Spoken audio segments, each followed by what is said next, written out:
Breastfeeding is a beautiful connection between a mother and her baby. But it's not always simple.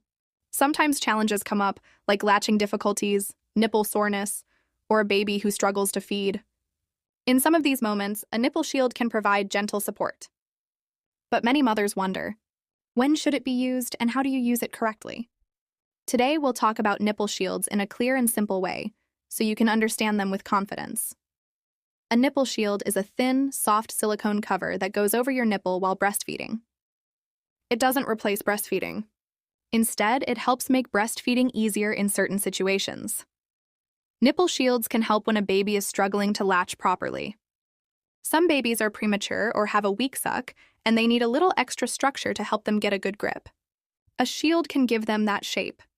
They can also help if you have flat or inverted nipples, where the nipple doesn't naturally stick outward. The shield can help your baby latch while your nipple gradually becomes more flexible over time. Another situation is when your nipples are very sore, cracked, or painful. Early breastfeeding can sometimes be difficult, and your skin may need time to heal. The shield works like a soft cushion, letting you continue breastfeeding while reducing discomfort. And sometimes shields are useful when transitioning a baby back to the breast after bottle feeding. The shape may feel familiar to them and help guide them back to natural breastfeeding. Now, how do you use a nipple shield correctly? First, choose the right size. The shield should not pinch your nipple or be too loose. Your nipple should move gently inside the shield without rubbing tightly. Before placing it, moisten the edges with a small drop of water or breast milk. This helps it stick softly to your skin. Then, gently turn the tip of the shield slightly inside out and place it over your nipple. As you unroll it, it will draw your nipple into the tunnel naturally.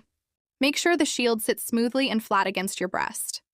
When feeding, hold your baby close, just like regular breastfeeding.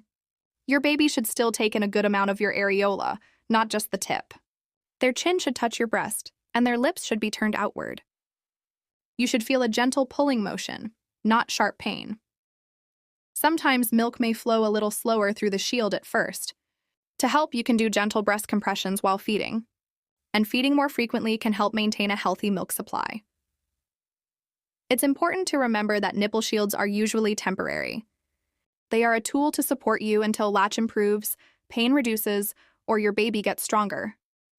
Many mothers use them for a few days, a few weeks, or sometimes a bit longer, and that's okay. When you're ready to transition away, you can start by beginning the feed with the shield on. And once your milk has let down and baby is sucking well, gently remove the shield and guide your baby to your breast. You can also try breastfeeding without the shield when your baby is calm, sleepy, or just waking up. Skin-to-skin contact before feeding can also make the transition easier. If at any point you feel stuck, confused, or overwhelmed, reaching out to a lactation consultant can make a big difference. You are not alone. Breastfeeding is natural, but it is also learned. And learning takes time.